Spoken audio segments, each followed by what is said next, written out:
are toasting and caroling out in the snow. And they'll be scary ghost stories and tales of the glories of Christmases long, long ago. It's the most wonderful time of the year. Hello, happy RP tribe. I'm actually really nervous to do this video. I thought it would be exciting to share with you some of the stories of some local hauntings. They're in my town. So, this first story, I didn't know what to title it. The little girl who died watching the monkeys. Okay, so, I went to a concert at a local theater, and it's really beautiful there and kind of spooky, and I will share another story about that specific place later. But this theater is really beautiful with all these carvings in the walls, and it's just very intricate and detailed and old. You know it's old. So after the concert, there was some time before the bus would take us back to school. So we walked down the street a little ways from the theater, and my teacher was very good at telling stories. And we stop, and he tells us this story of a little girl who lived in an apartment right above us where we were standing. And this girl never left the apartment. No one knew about her because her father was abusive and he never let her leave. So one year there was a seasonal holiday parade, and this was really exciting because, you know, she'd never left the apartment. She'd never seen anything outside of the apartment, and this apartment was tiny. It barely had a bedroom. It was so small. So she was watching the parade, and this was like the best thing that had happened to her, was watching this parade. When it was over, she counted down the days. Every day she would look forward to when it would come back and go down the street again. So finally it came. The parade was going down the street again, and there were monkeys, and she was super excited, and she was leaning out the window to try and get a closer look, and she fell. Now there are a couple of endings to this story. Some say she hit the pavement and pretty much died instantly. Others say she had made it as far as reached the monkeys and like got inside the cage with the monkeys, and the monkeys kind of surrounded her and no one could help her.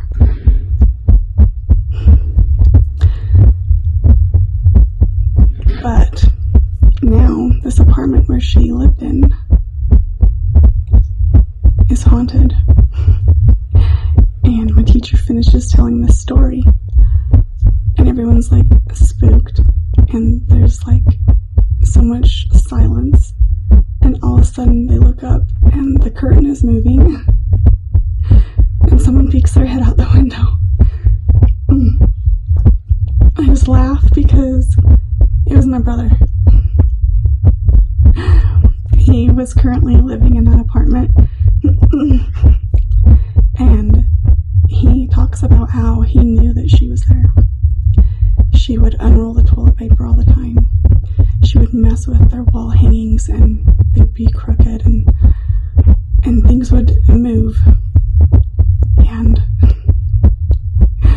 it was just really funny that he played a perfect role after the teacher told the story, and he like sticks his head out and was like, "What's what's going on? So, the next story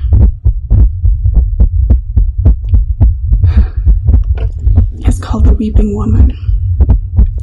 In our local cemetery, the graveyard inspires tears from the living and the dead. There's this large tombstone of a woman who's crying above the other graves surrounding her. Her name is Julia. She died in January 1914. When she was alive, scarlet fever ran rampant. During 12 years of her life, she lost 5 of her 8 children to scarlet fever, including her twins. Plagued by the heartache of her loss, Julia would spend hours weeping over the graves of her children. When she passed, her husband Olaf erected this monument in her memory. Her mourning did not end with her death. According to legend, the weeping woman still cries to this day. You must approach her at midnight during a full moon and repeat the words, "Weep, woman, weep." Then you reach up to the monument and you can feel the tears on her cheeks. Okay, this next story gives me chills because I drive past this particular place all the time. It's up the canyon, and me and my family like to go through that canyon a lot during the summer. And it's so famous that even Ghost Adventures, I'm really sorry, there's a snowplow out there right now, so it's kind of annoying, but so Ghost Adventures even did an episode on this place. It's called St. Anne's Retreat, and it's also known as the Nunnery. This cabin was first built in the early 1900s by the Hatch family. Eventually, 20 additional buildings were added to it over the years to accommodate their families to vacation to. They even invited famous Hollywood and political figures to this camp in the early years. In the 1950s, the family sold the cabins to the Catholic Church, and it was then renamed St. Anne's Retreat. The Catholic Church, however, did not consistently use the cabins, so this brought drunk and reckless trespassers into the area. Because of the many unwelcome guests, the nuns placed guard dogs around the cabins for protection. There are many stories that this retreat was used to send nuns who had found themselves pregnant after their babies were born. Some said that they were put up for adoption, while others were drowned in the pool and ponds to hide the shame of the births. People who have visited the retreat to explore the hauntings have described feeling their ankles being grabbed as they walk past the ponds from tiny hands of the babies. Some say they can even hear the wailing of the babies echoing through the canyon. There was a particular nun who had decided she wanted to keep her baby. Upon its birth, the Mother Superior drowned the baby in the pool. The mother frantically searched for her baby, and the Mother Superior drowned the distraught nun in the same pool to cover up the child's murder. Some say they have seen the mother's ghostly frame still searching for her baby near the pool. When I was in high school, peers would say they have seen another nun called Hedeka and her 2 red-eyed Dobermans walking around the mountain with her lantern. She chases your car as you leave, and you can hear the whining of her hounds. This property was recently bought by an elderly man, and his grandchildren were talking about how they don't know the stories of this place, and they were kind of anxious because they were gonna go celebrate that they bought this place, and they were gonna go spend the night there. And I'm like, no, I've never been there, and I don't plan to ever go there. Okay, this next story It's actually really, really close to the Nunnery. It's in the same canyon, and it's a really popular hiking spot. I've done this hike several times, and it's so beautiful. The views are amazing, and it's not a very long hike, so it's something that you can do in just a few hours, and it's really fun. And it's called the Wind Caves, but also known as the Witch's Castle. According to legend, the Greek goddess of witchcraft and magic, Hecate, loves this trail as much as the locals. All you have to do is chant her name, and she might invite you into her castle. She appears with long, white hair and a pair of dogs as companions. This witch's power reaches beyond the boundaries of her castle. It has said she has the ability to kill car engines. And I was driving back out of the canyon, and all of a sudden I have to pull over because my engine, it just dies. It's just dead. And I was like calling my husband. I couldn't get a hold of him. I was like, my truck, it just died. I don't know what to do. It's just dead. And I think I sat for maybe only 5-10 minutes, and then it just started back up. No reason, no rhyme, it just started back up, and I was able to get out of the canyon. But I was stuck there, starting to panic. Longest 5 minutes of my life, you know. Okay, so this next story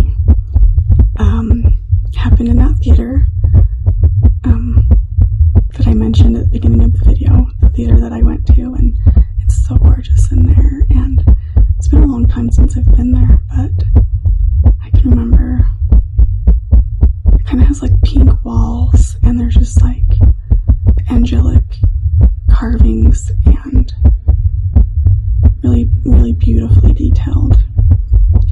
So there was a young actress named Emma who was featured as the star, and on opening night she had so much anxiety that she slipped into a room to practice her lines. Unfortunately, the room she slipped into was the boiler room. The door was locked when she tried to leave. She was discovered much later, and now her youthful spirit plays in the halls. Performers can hear her laughing while playing jacks or singing during rehearsals, and many have witnessed her or felt her tugging on their coat sleeves. People touring the theater have seen a girl suddenly run away from the group. Worried for the little child, some will go after her, only to find she disappears before they catch her. And this one sends chills down my body because as a younger child, we went to many field trips to this theater, and it always felt kind of spooky. Just spooky. Okay, this last story is about crop circles. There are actually 10 crop circles reported in the state that I live, and 7 of those between the years of 1996 and 1998 were found in the valley that I live in. Strange shapes and figures began appearing in the wheat fields throughout the valley. The first to appear was in August 1996, and it was 240 feet long. An owner of a wheat field was celebrating his daughter's birthday one evening, and he began to hear buzzing and beeping noises, and the next morning they found an elaborate design in the middle of their wheat. So I actually had to search that one because I had no idea that any of that was going on right in my town where I grew up. So, anyway, I thought it'd be really fun to share some of these stories, local stories, And if you have any local stories, hauntings about where you live, or any that you've heard anywhere else, feel free to share them in the comments. I would love to read them. They're so fascinating and just spooky. It's so fun. Anyways, we'll see you later.